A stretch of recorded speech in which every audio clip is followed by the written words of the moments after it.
Hello guys, this is Danal bringing you another Mega Construx video. And in today's episode, we are covering Halo Heroes Series 13. Yes, so we just covered Series 12 last episode, and here we have 13. Now this is a pretty important series for actually a bunch of reasons, to be honest. The first is that it's continuing the trend of infinite sets, Infinite Hero series. There we go. This is the second one of the three. This series also, unfortunately, marks the downgrade to now 5 figures. Yeah, starting with this series, Series 13, every single Heroes series that has come out since, before, every single one after has been 5 figures instead of the traditional or old method of 6 figures, which is pretty unfortunate. I really like 6. I thought it opened up more opportunities for variety in figures, and I don't know, I kind of miss it. I understand if they don't go back. It's going to be a lot cheaper to not have a 6th figure in it. They've done the same thing with blind bags. They've drastically reduced the amount of figures that they have in blind bags now, and they're just slowly starting to build it back up. Yeah, so for this one, we have 2 unnamed Spartans, multiplayer Spartans. We have 2 unnamed aliens and 1 named character. Pretty, not a great diversity lineup. Like I said before, it is a diverse lineup, but in that I much prefer when hero series have a lot of named characters. I feel like that's the opportunity to make named characters in order to put army builders in sets. I will never not stand by this, and it's one of the main reasons I like Heroes so much. That's why these 3 Infinite series kind of flop for me, just because they don't have a lot of named characters. Alright, so let's start out this episode with looking over the pamphlet that it came with. They also kind of made it smaller, which is interesting. We have our figures here. As you can see, here's the Halo Infinite branding. Shows their figure numbers. Does not say 13 on here, which is a little odd. Shows you how to assemble some stuff. And yeah, that's about it. Alright, I think let's start out actually with our first name character. And of course, actually I'll show the stand first. This is the stand design we have going on here. Pretty interesting. I think it's going for like a banished look with like their gray plate metal that they have. I think that's what this design language is going for here. It's okay. It's fine. I suppose it kind of fits the theming of these being based on Infinite. I think all 3 stands actually decently well represent what they're portraying with the Infinite. The last series, it was kind of, forerunnery tech. This is more the banished plating, and the next one is green, like the, surface of Zeta Halo. Anyway, so as you saw just a second ago, our first figure for the series is Master Chief. This is one of, not the first, but one of a multitude of Halo Infinite Chiefs we're going to get. So, if you only started collecting Mega Construx recently, you may be kind of confused why someone wouldn't like that. And it's because, well, the first thing is that older sets didn't come with a lot of chiefs. You got him very rarely. They originally didn't even do named characters in Mega form for a while. And when we started getting chiefs, he was kind of sparse. He'd get him every once in a while. But with Infinite, he was in almost every single set. Like, just thinking about it, right? For the Infinite release, he's in Heroes 13. He's in Heroes 14. He was in the Defense Point Showdown, Pelican Inbound. He was in the Wasp. He was in the Pelican. I think I already said that. Oops. Anyway, just saying, he was in everything. He was in so much. He had the what was it called? The Versus pack with the Brute. All that stuff. Like, he's in so much, and so like we didn't need another one, especially in Heroes. Like, this takes up an entire slot, but I suppose it's okay. Good way to get a good chief. This is like probably the second best chief you can get, because if you see here, he has a dry brush on him, which makes him look the armor very much more authentic. Honestly, this chief has kind of grown on me more as time goes on. I still think the one from the Versus pack is my favorite chief. That's actually one of my favorite Mega figures. I think it's the definitive Infinite Chief, but this one is honestly a really good second place. Um, he has the shoulders and everything, same helmet, like the same mold. The Infinite Chief mold still has not changed, despite it probably should. We got the 117 printed there, dry brush all over him. Yeah, kind of it almost seems like kind of budgety from Mega, but yeah, it's fine. Definitely a lower tiered hero, unfortunately, just because it's like it's okay. You know, it's an okay choice. Kind of boring. For the weapon, this is kind of crazy. We have an unpainted battle rifle. Okay, well, it's not technically unpainted. It just looks unpainted. As you can see in the light, there's a little bit of like a metallic gray on there. At some angles, you can see it. It's molded in dark gray, but then has that metallic sheen, like going up, stops at the scope, and then goes to the back. I don't know. It's not great. I don't love it. This is the Series 13 Chief. It's an okay figure. It's fine. It's fine. Here we have our next figure, which is the Spartan Mark 7. We have a second one. We get a lot of Mark 7s. I believe we have one in the next at least these 3 series all have a Mark 7 because this is the new armor for Infinite. It kind of makes sense to me. I'm kind of okay with it. And if you're a Mega Construx fan or someone in the community, you will definitely recognize this Spartan. As this Spartan, this specific figure actually, has come to be the channel mascot for Demarcation Media. Yeah, so I always thought it was a cool fig, even before he selected it for his channel mascot. I always really liked the design of this guy. I think they just did the bulkiness really well with the asymmetry with the shoulders, but this reach pad and the chest plate just looks so good. As well as the traditional reach coloring for the armor, so like the gray boots and forearms, but then, you know, a primary color for the rest. He has a really nice gold visor, no splash there. Looks fantastic. I believe this might be the same exact bulldog as the last Mark 7. I could be wrong though. I think they're slightly different. I think the other one's a little better. Yeah, it's decent, I guess. I mean, it's just very minimal paint apps there. Something about this series is the weapons just aren't very good. Yeah, so Spartan Mark 7, not a lot of paint on him, but honestly, it's just such a clean figure. I still think it's fantastic. Even before DM chose it as his mascot, still a great one. All right, moving on, we have our first alien of the series. This is the Brute Chieftain. We have gotten Brute Chieftains in the past. We've gotten them in old articulation, specifically based off of Halo 3, but this is the Infinite design. He does not use a ton of new pieces.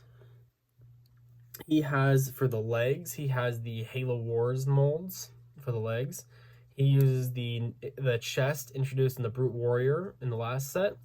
Same shoulder pads as the Brute Warrior, but what he does have is a new helmet piece.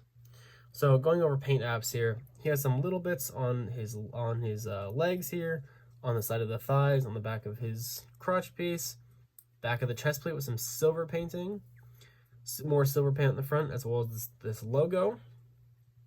You got red for the blades, for the shoulder pads, as well as red for the top of the helmet. Yeah, so the Infinite Chieftains actually have a multitude of different designs. I think there's at least 4 different designs of Chieftains you can find in game. I believe there's one that's like the Gravity Hammer Chieftains, there's the Cannon Chieftains, there's the Scrap Cannon Chieftains. I don't know if those are different. There's so many. There's Bassus too, who's completely different. Yeah, cool fig. I think this makes a really good army buildable chieftain because you see a bunch of these guys in game. It's good to have at least 3 or 4 of them with your banished army because, you know, you have to have leaders. I think it's a fantastic figure. The helmet piece is great. Fits so well. It's like loose, but also like fits well at the same time, so it doesn't look too cramped, and like it doesn't get stuck on. Like this comes off very easily, but at the same time, it looks really good from any angle you look at it at. Like that. Look at that. Looks so good. The gravity hammer he comes with is actually a personal favorite of mine. You have these gray on the handles here, some more gray at the hammer part, as well as some lines to show like the power bits, and then the blade is painted in silver, which looks great. Yeah, fantastic figure. A little plain, a little plain. It could use another, I don't know. He doesn't really need new molds, but at the same time, it's just like, yeah, he's good. Moving on, we have a Spartan Trailblazer. So this is our second multiplayer Spartan from the list, and this is one I don't know, I just don't love this one. He has a bit more to him than most multiplayer Spartans. As you can see, he has this really clean wash over him. I guess clean wash that makes him look unclean. So it makes him look kind of rugged, like a little dirty. I think it looks really nice, especially on the head. Like, he looks filthy, which is really cool look to have. I just don't know if the white and orange goes too well. I'd probably like him a lot more if this shade of orange wasn't used, because I hate to say it, I just think this shade is kind of ugly. Yeah, I mean, it's fine. It's another multiplayer Spartan, and Trailblazer is actually one of my favorite Spartan armors, believe it or not.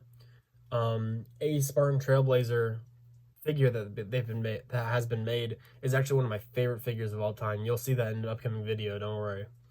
Yeah, he's okay. Definitely worth picking up if you like the multiplayer Spartans. So far, really only the Chieftain's great. These two are just kind of okay. Only if you get them if you like multiplayer Spartans, and get him if you don't have a chief. That's it.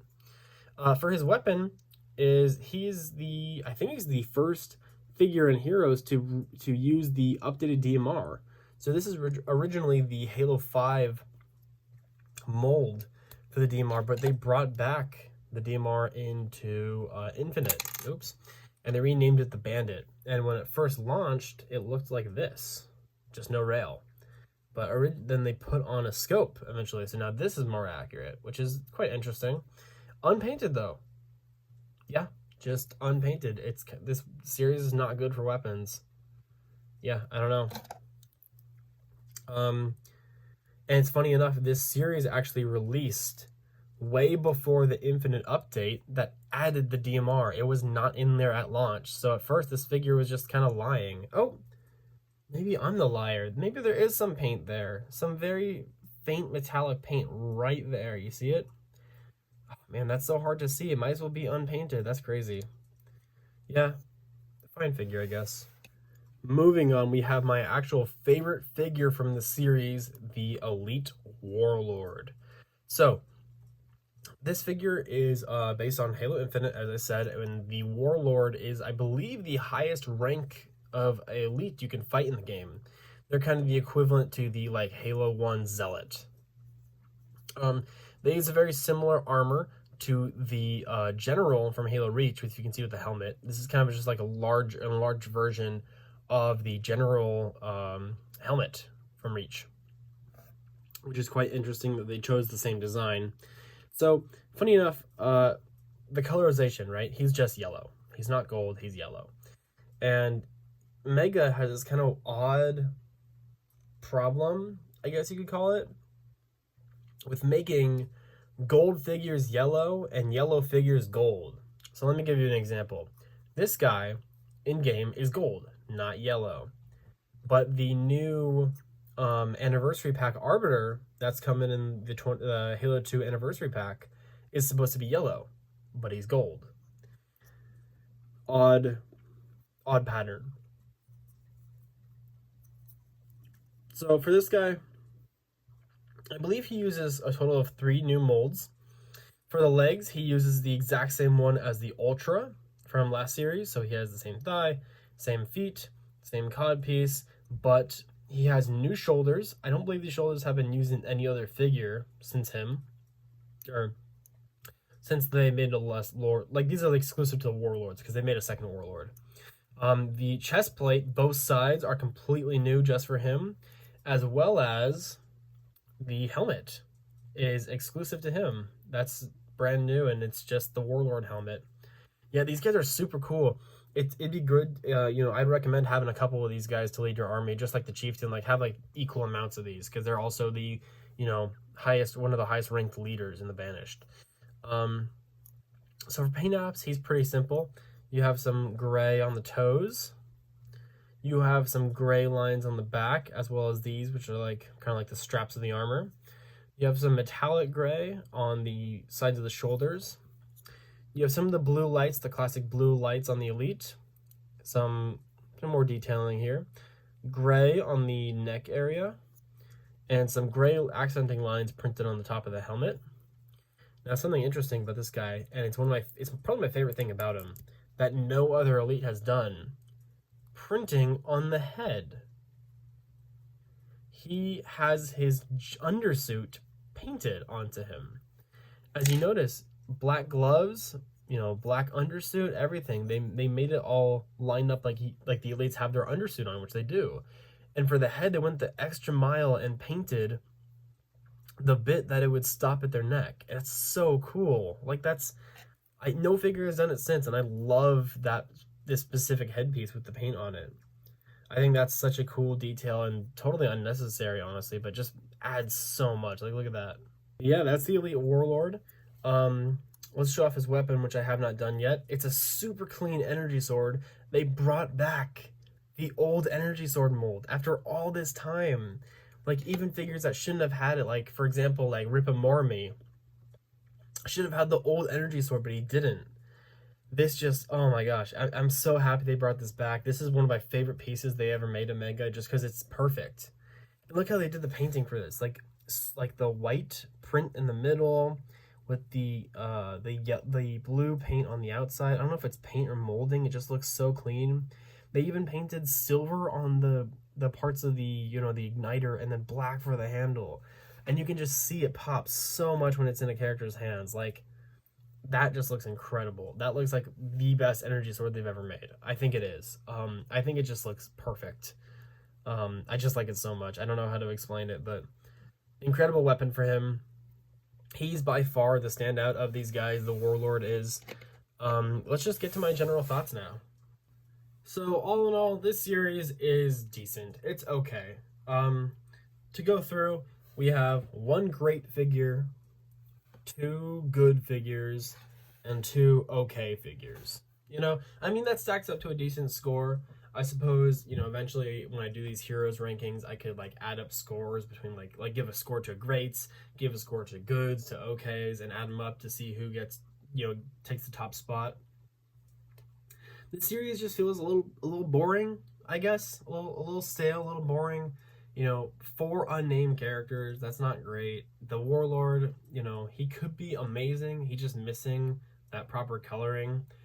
The Chieftain is pretty perfect. Could be taller though. They could have made bigger legs for him. The 2 Spartans are some of the better multiplayer Spartans we've gotten. Just at the end of the day, they're also multiplayer Spartans, and there's not much you can do with that. And the Chief is just fine, whatever. I just really disagree with them including that Chief in for this one. It should have been like a variant or something. Like, I don't know how to explain it. Like maybe Chief with like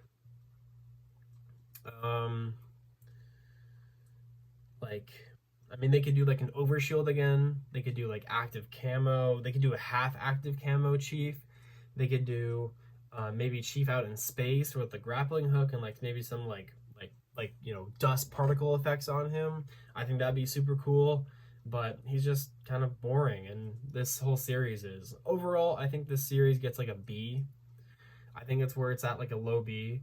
Could be better. Again, it's not. Heroes aren't as fun when it's only based on one game. I wish they never do that again.